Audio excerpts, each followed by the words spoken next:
अस्सलामुअलैकुम वरहमतुल्लाहि वबरकातुहू। इत्तेहाद न्यूज़ में आप सभी का खैर मकदम है। यूपी के कुशीनगर में बाबर अली को लोगों ने पीट पीट कर मारा।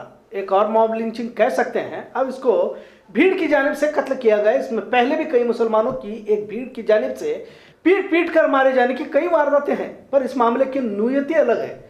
बाबर के मारे जाने पर यूपी के वजीर आला योगी आदित्यनाथ ने ट्वीट के जरिए अफसोस का इजहार करते हुए 2 लाख रुपए मुआवजा देने का भी ऐलान किया है। अब बाबर की मौत पर इतनी चर्चा क्यों रही? हासिल इत्तला के मुताबिक बाबर भाजपा कारकुन था और योगी हिमायती था। चुनावी रैलियों में पेश रहता था। जाहिर है सभी जानते हैं कि खासकर मुस्लिम समाज में भाजपा को लेकर काफी नाराजगी देखी जाती है, क्योंकि मुसलमानों के खिलाफ किसी न किसी तरह की साजिशें और कानून आए दिन पास किए जाते रहते हैं। यहाँ के आवाम का भी यही कहना है कि बाबर को बार बार समझाया गया था कि भाजपा मुस्लिम विरोधी है और योगी भी मुसलमानों के खिलाफ बयानबाजी करते रहते हैं। इसके बावजूद भी बाबर भाजपा के कामों में आगे रहता था। जब यूपी में योगी हुकूमत की अक्सरियत से जीत हुई तो इसने मिठाई तकसीम कर जश्न मनाया था, लिहाजा अवाम में गुस्सा था। 10 मार्च को भाजपा की जीत के बाद कुशीनगर रामकोला का रहने वाला बाबर झूम झूम कर नाचने लगा था। मकामी मुसलमानों के इससे सख्त नाराजगी थी।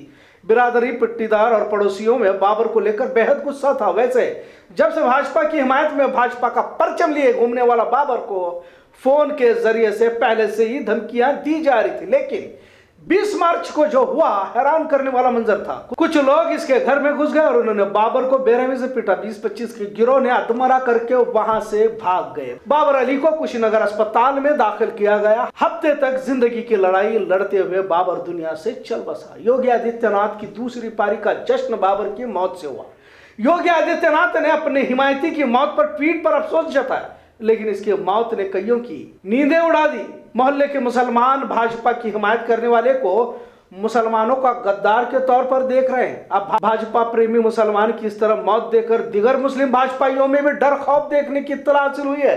कई जगहों पर भाजपा के करीब जाने का इरादा करने वाले मुसलमान अब थोड़ा रुकते नजर आ रहे हैं। कुछ जगहों पर भाजपा में शिरकत करने वालों को मुनाफिक के तौर पर देखने की भी खबरें हासिल हो रही है। कुछ लोगों ने इसे सपा कारकुनान ने मारने का इल्जाम लगाया है, तो समाजवादी पार्टी के शफीकुर रहमान ने इसे मॉब लिंचिंग कहा है। लेकिन इस तरह की मॉब लिंचिंग पहली मर्तबा हुई है। अक्सर मुसलमान या दलितों की मॉब लिंचिंग भाजपाई या हिंदुत्व तंजीमों की जानिब से करते हुए देखा गया था, लेकिन किसी मुसलमान को महज भाजपा की हिमायती होने की बिना पर जान से मारना भी बहुत कुछ बयान करता है। यकीनन कोई भी भारत का शहरी किसी भी पार्टी का कारकुन बन सकता है, लेकिन भारत में धर्म जात पात का सियासी ध्रुवीकरण हो रहा है। भाजपा को मुस्लिम मुखालिफ के तौर पर देखा जा रहा है। सियासत भी इसी इर्द गिर्द घूमती रहती है। और अब तो जहां भी भाजपा हुकूमत है वहां मुसलमानों के खिलाफ कानून मंजूर करने के साथ नई नई तरकीबों के जरिए मुस्लिम माशरे को परेशान करने का भी इल्जाम लगाया जा रहा है। मुसलमानों में भाजपा को लेकर बहुत ज्यादा गुस्सा पाया जा रहा है। लिहाजा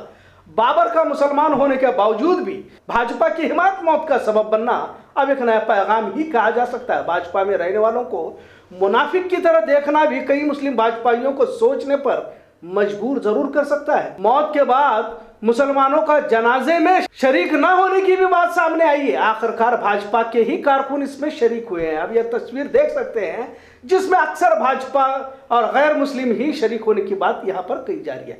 कब्रिस्तान में दफन भी करने नहीं देना चाहिए, ऐसा कईयों का मुतालबा रहा। जनाजे में भाजपा एमएलए पीएन पाठक ने कंधा दिया। बाबर के जनाजे में मुसलमानों ने ना के बराबर शिरकत की, लिहाजा बाबर के मौत से मुस्लिम भाजपाइयों के दिल की धड़कनें तेज हो चुकी है। हर फर्द किसी भी पार्टी का मेंबर तो बन सकता है, लेकिन मजहबी तफरका इस हद तक बढ़ चुका है कि भाजपा मुस्लिम विरोधी और हिंदू राष्ट्रवाद को बढ़ावा देने वाली पार्टी के तौर पर पहचाना जाता है।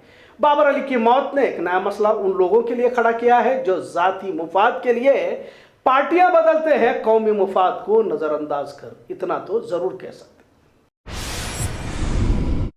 आज 10वीं इम्तिहानात शुरू हुए। पहला पर्चा लिखा गया। बेलगाम में किसी तरह हिजाब का मामला कहीं पर भी नजर नहीं आया। एमएलए अनिल बेलके ने खुद इम्तिहान गाह पर पहुंचकर तलबाओं को गुलाब का फूल दिया और कामयाब होने की बात कही। पर चिक्कोड़ी में पहले पर्चे को ही फर्जी इम्तिहान देने वाले 6 लड़कों को पकड़ा गया।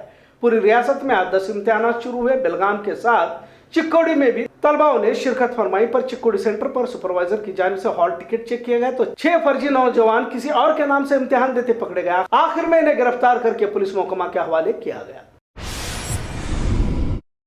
हिजाब मामला अभी थमने को तैयार नहीं है। इलकल में 10वीं इम्तिहानात को हिजाब निकालने के लिए कहा तो मुस्लिम लड़कियों ने हिजाब के साथ घर लौटना पसंद किया।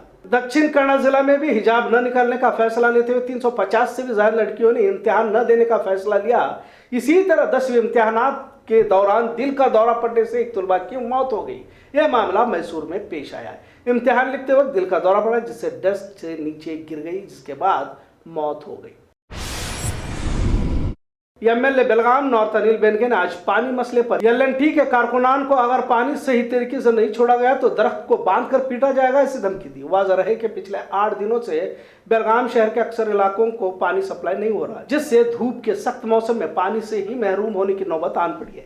इसी मद्देनजर आज कारपोरेटरों की जानिब से मुतालबा पेश किया गया। एमएलए अनिल बेनके ने एल&टी के आला अहदेदारान को बुलाकर इन्हें सख्त अल्फाजों में हिदायत देते हुए कहा कि अगर आवाम को सही तरीके से पानी नहीं दिया गया तो दरख्त को बांध कर पीटा जाएगा।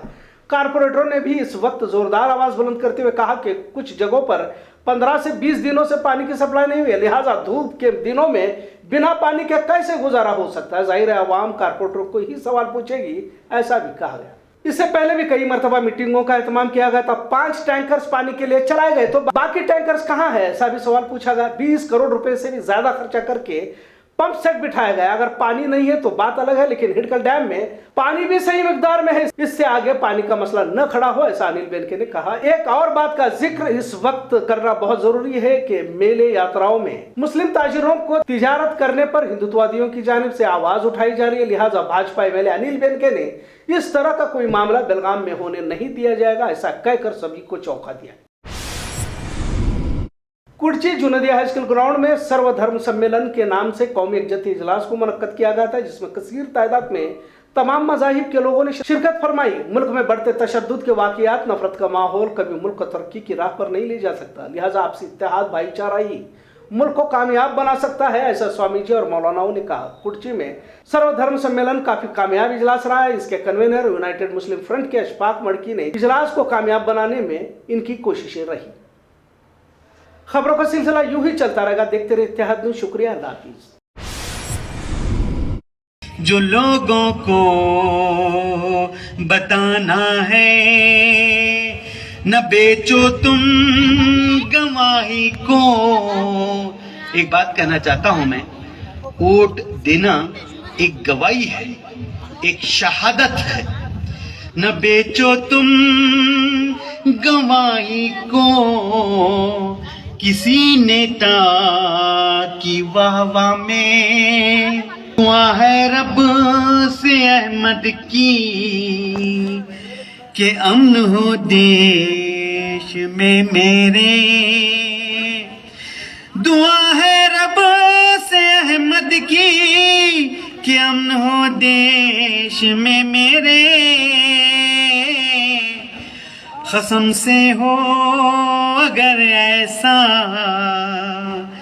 जहां में दे सुहाना है। कसम ಮುಸ್ಲಿಮರನ್ನ ಇದ್ರೆ ಹಂಗಾಗೋಂಗಿಲ್ಲ. ಮುಂದಿನ ಸಲ ಎಲ್ಲರೂ ಕೂಡಿ ಆ ನಿಟ್ಟಿನೊಳಗೆ ಕಾರ್ಯಕ್ರಮ ಮಾಡುವುದನ್ನ ಕಲಿಯಲೇಬೇಕು. ಇಲ್ಲಾಂದ್ರೆ ದೇಶಕ್ಕೆ ಆಪತ್ತದ. ದೇಶ ಉಳಿದ್ರೆ ನಾವು ಉಳಿತೀವ್ರಿ, ದೇಶನ ಉಳಿಲಿಲ್ಲ ಅಂದ್ರೆ ನಾವೇನು ಉಳಿಲಿಕ್ಕೆ ಸಾಧ್ಯ? ದೇಹಾಭಿಮಾನಕ್ಕಿಂತ ದೇಶಾಭಿಮಾನ ದೊಡ್ಡದು ಅನ್ನೋ ಭಾವನೆಯಿಂದ ಬದುಕೋಣ. ಭಾರತದ ಬೇರೆ ಯಾವ ದೇಶವೂ ಕೂಡ ನಮ್ಮನ್ನ ಪ್ರಶ್ನೆ ಮಾಡಿದ್ರೆ ಬಿಡ್ಲಿಕ್ಕೆ ಹೋಗ್ಬಾರ್ದು. ಆಗ ನಾವು ದೇಶಭಕ್ತರಾಗ್ಲಿಕ್ಕೆ ಸಾಧ್ಯದ. ಆ ನಿಟ್ಟಿನೊಳಗೆ ಬಹುಶಃ ನನಗೊಂದು ಏನು ಆತಂಕ ಅಂತಂದ್ರೆ, ಎಲ್ಲೋ ಒಂದು ಕಡೆ ಯಾರೇ ಒಂದು 4 ಜನ ತಪ್ಪು ಮಾಡಿದ್ದು ಉಳಿದವ್ರು ಯಾರು ಅನುಭವಿಸೋದು ಬೇಡ. ನನ್ ಗೊತ್ತದ, ಎಷ್ಟೋ ಕಡೆ ಎಲ್ಲಾ ಸಮುದಾಯದವರು ಕೂಡ್ಕೊಂಡು ಕಾರ್ಯಕ್ರಮಗಳು ಎಲ್ಲಾ ಕಡೆನೂ ಮಾಡ್ತಾರೆ. ಈ ಕುರ್ಚಿನೂ ಕೂಡ ಅದಕ್ಕೆ ಹೊರತಾಗಿಲ್ಲ. ಆ ನಿಟ್ಟಿನಲ್ಲಿ ಇವತ್ತೇನು ರಾಜೇಂದ್ರ ಐಹೊಳೆ ಅವರು, ಅಶ್ಫಾಕ್ ಮಡಕೆ ಅವರು ಮಾಡಿರುವ ಕಾರ್ಯಕ್ರಮ, ಅವ್ರನ್ನ ಯಾಕೆ ಅಭಿನಂದಿಸಿನಿ ಅಂತಂದ್ರೆ, ಈಗ ನಾವು ಕೂಡಿಸುವ ಕೆಲಸ ಆಗ್ಬೇಕಾಗ್ಯದ. तो रसूलुल्लाह सल्लल्लाहु अलैहि वसल्लम की सीरत के अंदर ये बात जरूर मिलती है कि आपने एहतराम इंसानियत की तालीम दी है, भाईचारगी की तालीम दी है, मोहब्बत की तालीम दी है और प्यार मोहब्बत को कायम रखने की तालीम दी है। ये रसूलुल्लाह सल्लल्लाहु अलैहि वसल्लम के तालीमात में बात मिलती है।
अस्सलामु अलैकुम वरहमतुल्लाहि वबरकातुहू। मैं तमाम अहले बेलगाम को मुबारकबादी पेश करता हूँ कि हम सभी हजरात आज हज़रत सैयद मीरा शाह रहमतुल्लाह अलैह का उर्स पाक में सभी हजरात शिरकत की सआदतें बरकतें हासिल कर रहे हैं। और इस उर्स पाक में कसीर तादाद में उलमाए किराम, हुफ़ाज़ किराम, अइम्मे किराम की नूरानी जमात यहाँ पर मौजूद है। और ये 400 साल पुरानी खानकाह है हज़रत मीरा शाह वली Dargah Sharif, central bus stand के बाहर। तो यहाँ हज़ारों की तादाद में हिंदू, मुस्लिम, सिख, ईसाई तमाम लोग यहाँ हाज़िरी देने के लिए हाज़िर होते हैं और सबकी मुरादें पूरी होती हैं। और ये 400 साल पुरानी खानकाह हज़रत मीरा शाह वली रहमतुल्लाह अलैह बेलगाम और दरगाह कमेटी की बेपनाह यहाँ खिदमत हैं। दरगाह कमेटी की हमेशा यहाँ खिदमतें रही हैं और हर बुधवार के दिन यहाँ लंगर आम का प्रोग्राम भी होता है और संदल शरीफ का प्रोग्राम भी होता है और यहाँ लंगर आम भी होता है। दरगाह कमेटी के जो ज़िम्मेदारान हैं इनकी बड़ी यहाँ खिदमतें हैं।